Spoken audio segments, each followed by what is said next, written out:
우리가 예수 그리스도를 믿을 때 살아나고 영원히 살게 되는 복이 우리에게 있는 줄로 믿습니다. 특별히 오늘 말씀을 통하여 나는 산다, 나는 살아나게 된다 라는 믿음의 이 고백이 우리 안에서부터 채워지기를 진심으로 축복합니다. 아멘. 이럴 수가. 어떻게 이런 일이. 살다 보면 갑자기 생각하지 않은 실패와 어둠을 경험하게 될 때에 내가 이런 자리에 있게 되리라고는 생각하지도 못했는데 라는 시간을 경험하게 됩니다. 내가 사망의 음침한 골짜기를 다닐지라도의 출발은 이분이라는 어떻게 이런 일이 내 몸에, 내 가정에, 우리 자녀에게, 내 삶에 어떻게 이런 일이 있지? 근데 이거는 피해갈 수 있는 일이 아니에요. 그냥 맞닥뜨려야 되는 수밖에 없는 일들이 일어나게 되어진 것입니다. 양이 원하는 만큼 풀을 먹으면 좋겠지만 풀이 그렇게 자라지를 않아요. 원하는 만큼 크면 좋겠지만 그만큼 공급되지 않으니까 겨울철에는 양들은 산빌탈로 내려가야 돼요. 산 아래 가서 먹을 걸 찾아야 되고, 여름이면 또 산 꼭대기로 다시 올라가야 돼요. 여러분, 그런데 이렇게 오르고 내릴 때마다 양들이 반드시 거쳐야 되는 것이 계곡과 골짜기인 거예요.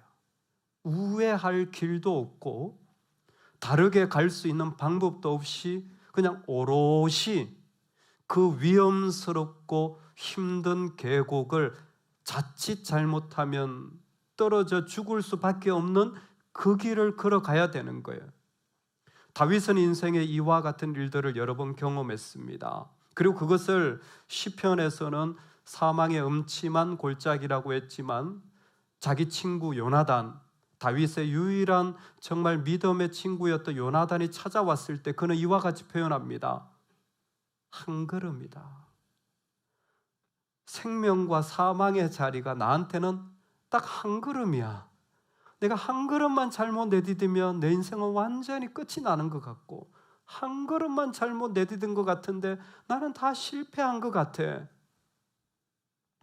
다윗이 또 맹세하여 이르되 내가 내게 은혜 받은 줄을 내 아버지께서 밝히 알고 스스로 이르기를 요나단이 슬퍼할까 두려운즉 그에게 이것을 알리지 아니하리라 함이니라. 그러나 진실로 여호와의 살아계심과 내 생명을 두고 맹세하노니 나와 죽음의 사이는 한 걸음뿐이니라. 아들 압살롬의 반역으로 맨발로 도망가야 했고, 섬겼던 사울이 창을 던지며 죽이려고 할 때 그의 마음에는 어떻게 이런 일이 나한테 일어나지? 한 걸음뿐인 철저한 완전한 어둠, 전혀 빛이 없는, 이걸 보니까요 그냥 사망의 골짜기라고 생각을 했는데 이게 최상급이더라고요. 이게 무슨 얘기냐면 이보다 더 큰 어려움이 없을 정도로 그냥 다 막혀버린 거예요. 그와 같은 일들이 우리의 삶에 일어나는데 때로는 그 일도 그렇지만 그것 때문에 우리의 마음도 쉽지 않은 겁니다. 제임스 패트릭 키니가 사람의 그 차가워진 마음을 이런 글로 이야기로 표현을 했습니다. 6사람이 춥고 어두운 밤에 너무 추운데 모닥불을 쬐고 6명이 둘러앉아 있습니다. 시간이 지나면서 모닥불이 점점 작아지는 거예요. 모닥불이 작아지면서 추위가 점점 깊어지는 겁니다. 그런데 이 사람들 6명은 다 지팡이를 하나씩 잡고 있어요. 나무죠. 그 지팡이를 하나씩 잡고 있는데 시간이 지나는데 첫 번째 사람인 여자분은 이렇게 생각하는 거예요. 여기에 이렇게 남자들이 있는데 내가 굳이 여자로 내 지팡이 내놓을 필요 있겠어? 무엇보다 저 꼴보기 싫은 흑인을 위해서는 절대 내 지팡이를 줄 수는 없어. 그 옆에 있는 두 번째 사람은 그리스도인이었습니다. 이웃을 위해 헌신해야 한다는 것은 알지만 여긴 교회가 아니니까 그렇게까지 할 필요는 없잖아 라고 생각합니다. 세 번째 그 옆에 앉은 사람은 옷 자체가 남루한 가난한 사람입니다. 속으로 생각해요. 내가 왜 부자들을 위해서 희생해야 해? 저 사람들이 가진 게 더 많은데. 어림도 없지. 그 옆에 부자가 앉아 있어요. 부자는 자기 재산을 보느라고 다른 것은 전혀 보이지도 않습니다. 그 옆에 다섯 번째 흑인이 앉아 있습니다. 이번에 내가 지금까지 무시당한 것 안 갚음에 주리라. 그리고는 자기의 지팡이를 붙잡고는 눈을 감아버립니다. 마지막 사람은 이렇게 생각합니다.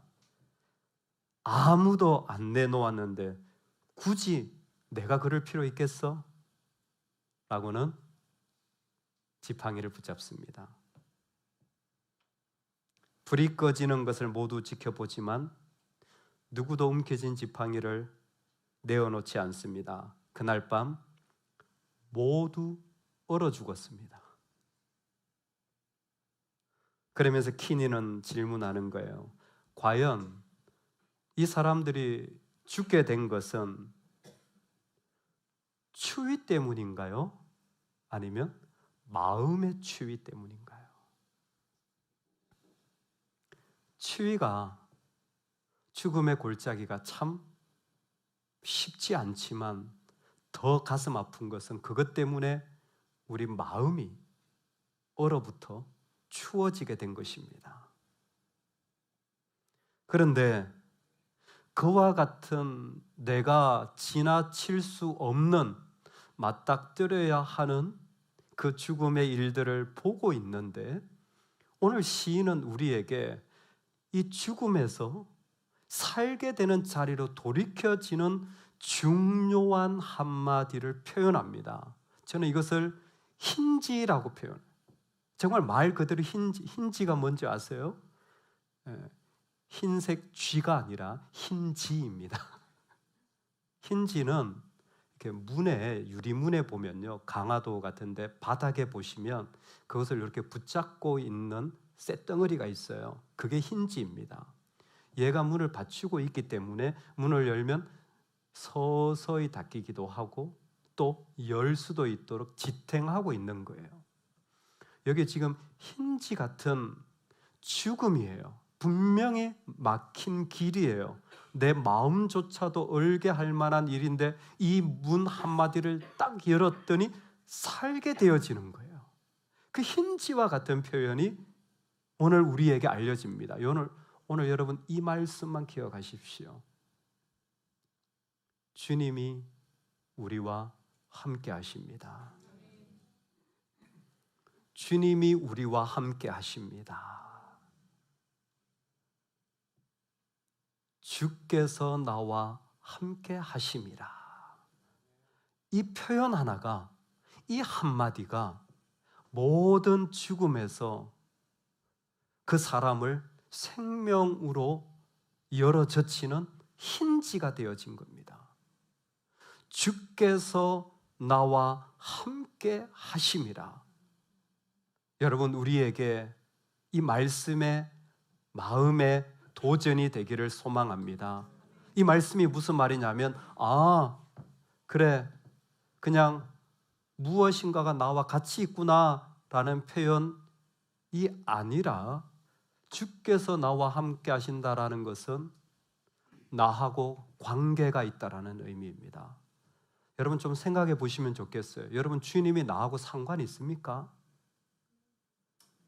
여러분, 주님이 나한테 영향을 주고 계십니까? 여러분, 주님 때문에 내 생각이 바뀌고 주님 때문에 내 마음의 모양이 바뀌어지고 있습니까? 이게 함께 한다라는 의미입니다. 여기에서 주님이 함께 하신다라는 것은 1절에서 여호와는 나의 목자시니라는 표현과 너무 다른 겁니다. 여호와는 나의 목자시니라고 할 때는 제호바, The Lord라고 표현하면 돼요. 여기에 있는 어떤 특별한 정말 뛰어나신 분에 대한 고백이에요. 근데 주께서라는 말은 사실은 You are with me입니다. 당신은 나와 함께 합니다라는 말이에요. 뭐가 달라졌냐면 여기 멀리 계신 분이 아니라 나와 관계 있는 하나님이라는 표현을 사용하고 있는 겁니다. 여러분, 우리에게는 누군가의 말이 들려지고 그 말이 나한테 영향을 주는 관계들이 있습니다. 선생님의 말이 그렇고 부모님의 가르침이 그렇지 않습니까? 예전에 저를 지도해 주셨던 해풍만 교수님이 오셔서 저희 교회에서 메시지를 주셨는데 제 개인적으로도 저한테 여러 번 권면했던 권면을 한번 말씀으로 주신 적이 있어요. 여러분, 주님이 여러분에게 말씀하십니다. 그랬더니 아멘 하시더라고요. 근데 주님이 말씀하시는 게 안 들릴 때도 있잖아요. 왜 주님이 나한테 응답 안 해주시나? 그랬더니 그 교수님은 이렇게 말씀하셨어요. 여러분, 혹시 주님의 응답이 안 들리시면 부인에게 물어보세요. 그게 주님의 응답입니다. 가까운 사람이 나한테 크게 들리는 거예요. 우리 인생에는 그와 같은 사람들이 있습니다. 필립 매크로가 말한 중요한 영향력을 주는 인물이 있어요. 우리가 여기까지 오기까지 나한테 영향을 준 사람이 있어요. 좋든 나쁘든. 여러분, 그게 관계입니다. 근데 주께서 나와 함께 하심이라는 것의 중요성은 주님이 나한테 영향을 주십니다. 뭐를? 내가 보는 관점을, 뭐를? 내가 생각하는 소중한 것을, 뭐를? 내가 느끼는 중요한 자리를. 다시 한번, 내가 보는 관점을, 내가 생각하는 중요한 것을, 내가 느끼는 그 소중한 것들을 주님으로부터 영향을 받는 거예요. 비록 나는 어둠 속에 있지만 이 시인은 지금 내가 사망의 음침한 골짜기를 다닐지라도 해를 두려워하지 않을 것은, 내가 거기에서 상하게 될 것을 두려워하지 않을 것은 주님은 나한테 상관 있는 분이기 때문입니다. 주님이 나한테 계속 영향을 주고 계시기 때문입니다. 여러분, 이 은혜가 있기를 소망합니다. 사람이 살아가면서 많은 영향을 받습니다. 돈의 영향도 받고 직장 영향도 받지만요, 정말 아름다운 사람은 주님의 영향을 받는 거예요. 주님으로부터 영향을 받는 거예요. 왜냐하면 우리 주님은 그 지팡이와 막대기, 두 개일 수도 있고 하나일 수도 있습니다. 그 지팡이와 막대기로 우리를 섬겨 주시기 때문입니다. 때로는 우리가 사실은 고집스러워서 주님 인도하시는 대로 가지 않고, 때로는 내 욕심이 많아서 그냥 독초를 막 먹을 때도 있습니다. 여러분, 좋지 않은 생각은 절대 드시지 마시기 바랍니다. 할렐루야. 여러분, 욕심은 먹는 게 아니에요. 그건 죄가 되어지는 겁니다. 죄악의 모습은 그림자라도 여러분 절대 품지 마시기 바랍니다. 그때에 목자가 뭐예요? 막대기로 양을 탁 때리는 거예요. 아이고, 왜 나한테 이런 일이, 왜 이런 아픈 일이, 왜 내가 이런 일을 당해야 돼? 근데요, 사실은 뭐냐면, 야, 그거 먹지 마. 거기서 돌이켜. 우리를 인도하시는 거예요. 그리고 그 막대기로 또 한 목자는 외부의 늑대나 그 바닥에 기어다니는 그 무서운 뱀 같은 것들을 이것으로 싸우는 겁니다. 하나님이 우리를 위해 싸우시는 거예요. 지금 이 모든 것이 무엇이냐면 주님이 우리와 함께 하시면서 그 안에 우리로 하여금 죄에 거하지 않고 우리로 하여금 욕심과 고집에 거하지 않고 또 우리가 할 수 없는 그 수많은 막을 수 없는 것들로부터 우리를 지켜주시는 분으로 우리와 함께 하시기 때문에 주님과 우리와 상관이 있을 때 우리 영혼은 그 가운데 가장 아름답게 지켜지는 것입니다. 그래서 우리는 삽니다.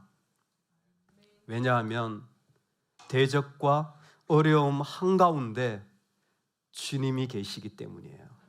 사망의 엄침한 골짜기도 있지만 그 아픔과 고통 가운데 주님이 계셔서 우리를 그 가운데 보호해주고 인도해 주시는 거예요. 여러분, 우리 안에서 이 마음과 고백이 받아들여지길 원합니다.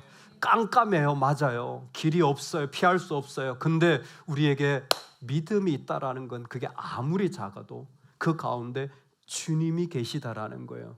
주님이 계시다라는 것을 조금 더 성경을 넓혀서 보면 우리를 만드셨을 때 우리로 하여금 주님의 형상을 회복시키고 있다라는 것입니다. 그 어둠의 자리가 나로 하여금 주님을 닮아가는 형상을 회복시키는 자리가 되고, 이 자리를 위해서 궁극적으로 주님이 하시는 것이 무엇이냐면 생명을 주시는 거예요. 생명을 주셔서 우리로 하여금 살게 하여서 계속해서 하나님의 형상으로 나아가도록 주님은 지금도 우리를 붙잡고 세워주시는 거예요. 이 예배가, 찬송이, 한 번의 말씀이 우리 영혼에게 큰 생명력이 되어져서 그 가운데 나아가도록 허락하여 주시는 것입니다. 그래서 예수님이 이 땅에 오셨을 때 나는 양으로 생명을 얻게 하려 함이라. 왜 이와 같은 표현이 필요하냐? 예수님이 계시잖아요. 그분이 생명을 주시는 거예요. 나한테 없다고 할지라도 그 주님은 그 가운데 그 일을 우리 안에 허락하셔서 세워 가시는 분입니다.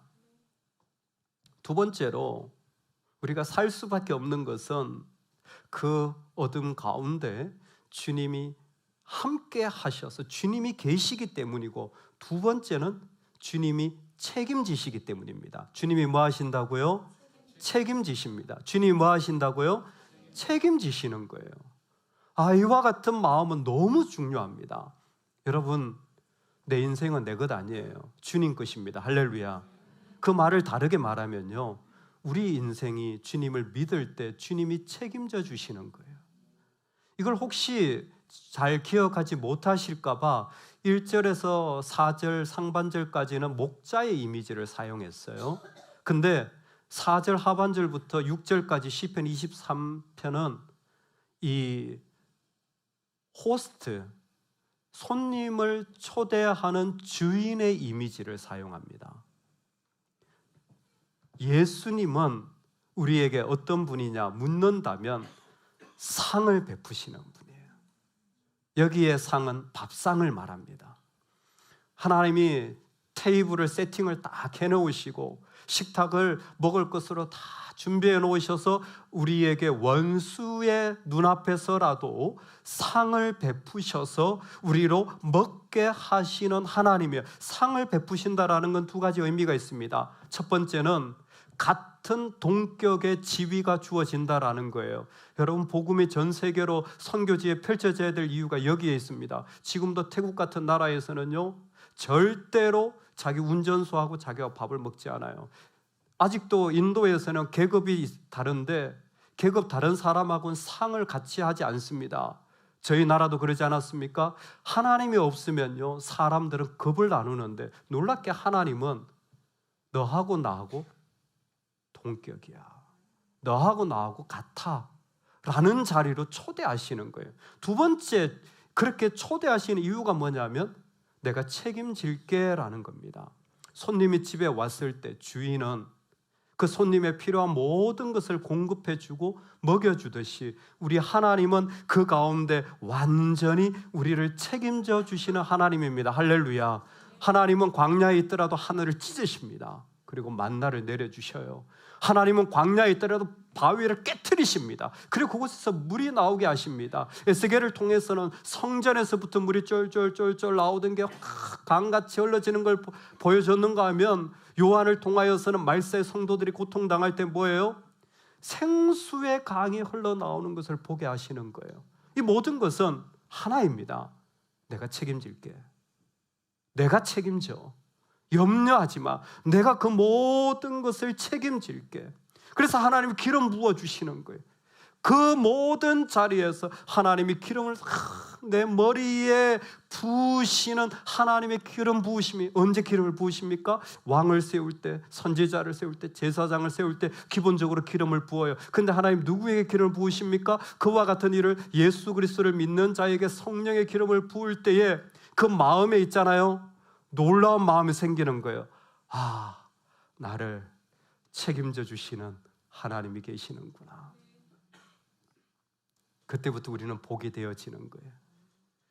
그 노예로 팔려간 요셉이 어마어마한 당시 권세자인 보디발의 집에 복을 내리게 한 것처럼 내 안에 하나님이 계실 때 하나님은 지금도 책임져 주시고 그 안에 하나님의 채워주심으로 일으켜 주시는 거예요. 예수께서 이르실 때 나는 생명의 떡이니 내게 오는 자는 결코 줄이지 아니할 터이요 나를 믿는 자는 영원히 목마르지 아니하리라.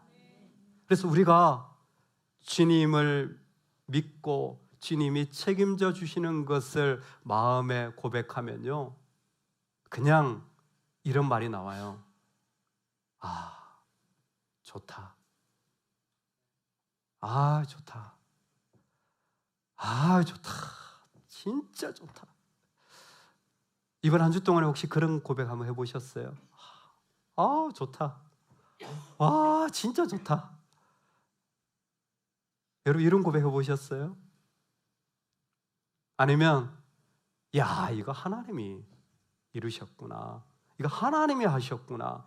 여러분 이와 같은 고백이 마음에 있었던 분들은 오른쪽 발가락 들어보시기 바랍니다.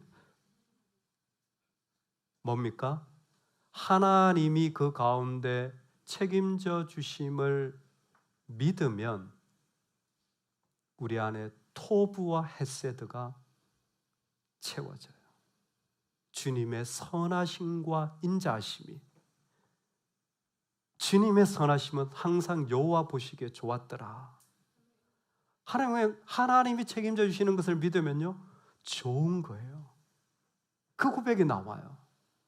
그리고 그 죄 가운데도 예수 그리스도로 구원을 이루시는 그 자비하심을 믿을 때에 아, 하나님이 이루시는구나. 나는 안 보이는데, 나는 생각이 안 되는데 하나님이 이루시겠다라는 그 고백이 그냥 입에서부터 막 터져 나오는 거예요. 왜? 여러분 우리가 주님을 믿을 때요, 진짜 주님 우리를 책임져 주시는 거예요. 그 일들이 일어나서 우리로 하여금 그 하나님 앞에 나아가 살도록 우리를 불러주시는 겁니다. 주님은 지금도 우리 안에 필요한 모든 것을 채우실 뿐만이 아니라 책임져 주시는 주님으로 그 자리에 함께 하십니다. 그래서 우리 영혼은 주님만 계시면요, 염려하지 마십시오. 살아납니다. 지금이 전부가 아니라 주님이 인도하시는 인생으로 나아가는 이 자리가 있습니다. 그래서 우리가 만약 이 힌지 같은 주님이 나와 함께 하십니다. 적어도 다른 건 모르겠어요. 주님은 나한테 영향을 주십니다. 나는 주님 때문에는 내가 달라집니다. 주님이 원하시면 나는 그것에 내 마음이 열립니다. 관심이 생깁니다. 연결됩니다. 상관 있습니다 한다면 여러분 아멘 하시며 살아가시기를 주의 이름으로 축원합니다. 따라합시다. 나는 아멘하며 살겠습니다. 한 번만 더 선포합시다. 나는 아멘하며 살겠습니다. 여러분 이제 오늘부터 우리 주의 백성들은 아멘을 크게 하시기를 주의 이름으로 축복합니다. 아멘. 지난 19년 동안 저는 아멘 하지 말라고 가르쳤습니다.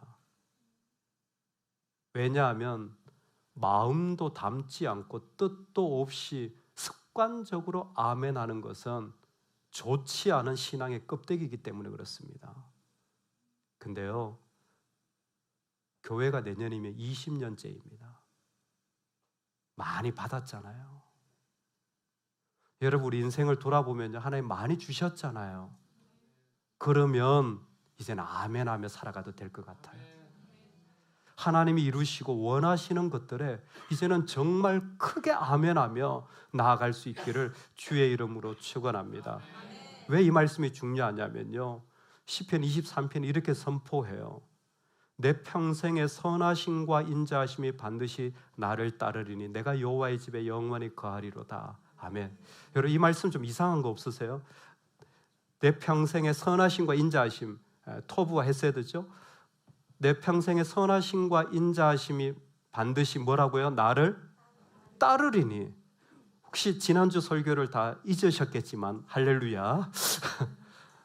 여호와는 나의 목자시니 내가 부족함이 없으리라. 그러나 나를 푸른 풀밭에 쉴 만한 물가로 뭐 한다고요? 인도하신다 그랬어요. 인도하신다는 건 앞에 서서 가시는 거예요. 근데 앞에 서서 가시는 하나님은 야 따라와 그러지 않고 푸른 풀밭을 또 이 쉴 만한 물가를 먹이신다 그랬어요. 앞에서 가시는 모습이 뭐냐면 먹이는 거예요. 그래서 감사가 되는 겁니다. 근데 오늘 말씀은 나를 따르리니라는 것은 뒤에서 쫓아오는 모습이에요. 하나님, 지난주는 앞서 가신다면서요. 예, 그게 하나님의 모습입니다. 동시에 오늘은 뒤에서 따라오신다라는 거예요. 뒤에서 따라온다라는 게 무슨 의미냐면 하나님이 말씀하신다라는 거예요. 뒤에서 따라온다라는 것은 하나님이 우리에게 들려진다라는 겁니다. 양떼가 갑니다. 근데 어린 양이나 약한 양은요, 무리를 못 따라가요. 뒤처집니다. 때로는 고집이 센 양들은요, 자기 혼자 가요. 그러면 목자가 앞에 가지만 부목자나 개를 보내서 뒤에서 소리치게 하거나 짖는 것이죠. 야, 무리에서 떨어지지 마. 빨리 붙어. 야, 그쪽 길로 가지 마. 낭떠러지야. 이쪽으로 가. 그래서 따르리니라는 것이 우리한테는 너무너무 중요한 겁니다. 이사야의 말씀을 한번 들어보시겠습니까? 너희가 오른쪽으로 치우치든지 왼쪽으로 치우치든지 내 뒤에서 말소리가 내 귀에 들려 이르기를 이것이 바른 길이니 너희는 이리로 가야 할 것이며. 아멘. 너의 뒤에서 말소리가 너의 귀에 들리리니, 이게 바로 하나님이 우리와 함께 하시는 모습이었던 거예요. 즉 우리 귀에 들리게 하시는 분이신 겁니다. 오늘 주님이 우리 귀에 들리게 할 때에 우리는 아멘으로 하나님께 나아가길 소망합니다. 그래서 요한계시록에서 아멘이시요 충성되고 참된 증인이시요 하나님의 창조의 근본이신 분을 만나게 된다고 했는데, 우리 그 하나님께 나아갈 때 내 귀에 들리잖아요. 그러면요, 나는 아멘 하는 거예요. 이럴 때 내 영혼은 진짜 살아나는 자리에서 더 일어나는 축복의 자리에 걸어가게 되는 겁니다. 깜깜해요. 맞아요. 죽음의 골짜기, 내가 어떻게 이런 일을 만나게 되었지? 피해갈 수도 없어요. 맞닥뜨려야 되는 자리예요. 그런데 그곳에서 주님이 함께 하신 그 자리 가운데, 그 깜깜한데 주님이 계신 자리가 보여요. 나는 그분한테 영향받아야지. 나는 그분과 상관이 있어. 그리고 그 길을 걸어가면서 나를 책임져 주시는, 그 초대해 주시는 주인의 모습을 그대로 하면서, 그래, 이건 내가 책임지는 인생이 아니야. 어차피 난 주님 거니까 주님이 책임지시는 거야. 할렐루야. 여러분, 우리가 굴러떨어져도요, 주님이 굴러떨어진 거예요. 여러분, 내가 망해도 주님이 망하신 겁니다. 내가 실패해도 주님이 실패한 거, 주님이 실패할 수 있나요?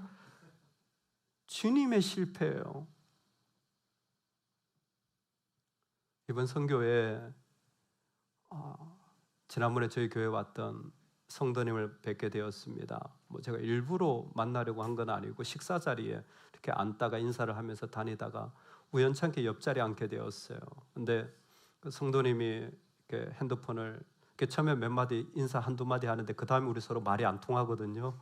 그래서 서로 멀뚱히 이렇게 좀 어색하게 쳐다봅니다. 이게 참 언어의 어려움이죠. 근데 핸드폰에 요즘 구글 번역기라 그래서 인도네시아 말을 치면 즉시 번역이 돼서 한국말로 보여주는 거예요. 앉아서 이렇게 앉아 있는데 핸드폰을 꺼내서 저만 보도록 해서 막 타이핑을 하는 거예요. 근데 그 중에 내용이 뭐였냐면, 목사님 요즘 너무 힘들 때가 있어서 아침에 일어나지를 못합니다. 여전히 먼저 죽은 남편이 생각이 많이 납니다. 그럴 때 마음이 너무 힘들어서 내가 어떻게 살아야 되나 할 때에 아침에 몸이 안 일으켜진다는 거예요. 아침에 이렇게 몸이 안 일으켜진다는 거예요. 그냥 그 자리에 그냥 늘어져 있다는 거예요. 그래, 그럴 수 있지. 제가 더 말도 잘 모르고 어떻게 해줄 수 있는 말도 없어서 그냥 고개만 끄덕이고 있는 거죠. 근데 그러는 거예요. 그 한 글자, 몇 글자 제가 아는 게 보이더라고요. 그런데 아침에 일어난다는 거예요. 운뚝뚜한 하나님을 위해서 일어난다는 거예요. 그 가날프고 가난하고 인생의 시련을 당하고 여전히 아무것도 해결 안 됐는데 주님을 위해서 아침에 일어납니다. 저한테 그렇게 보여주더라고요. 아멘하며 걸어간다면 우린 살게 됩니다. 분명히 살아계신 하나님이 맞아요. 다른 길 없어요. 그럼에도 우리 귀에 들려주실 때마다 나는 다른 거 모르겠어요. 근데 나에게 말씀하여 주실 때마다, 그저 그냥 내 마음에 주실 때마다 나는 아멘하리라. 할렐루야.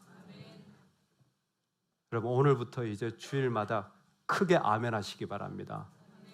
할렐루야. 훨씬 낫네요. 여러분, 여기서뿐만이 아니라 내 삶의 자리에서 운뚝뚜한 주님을 위해서 아멘합니다. 주님을 위해서 걸어갑니다. 주님을 위해서 달려갑니다. 오늘 우리 삶에 이 놀라운 삶의 능력이 채워지고 이루어지기를 진심으로 축복합니다. 아멘.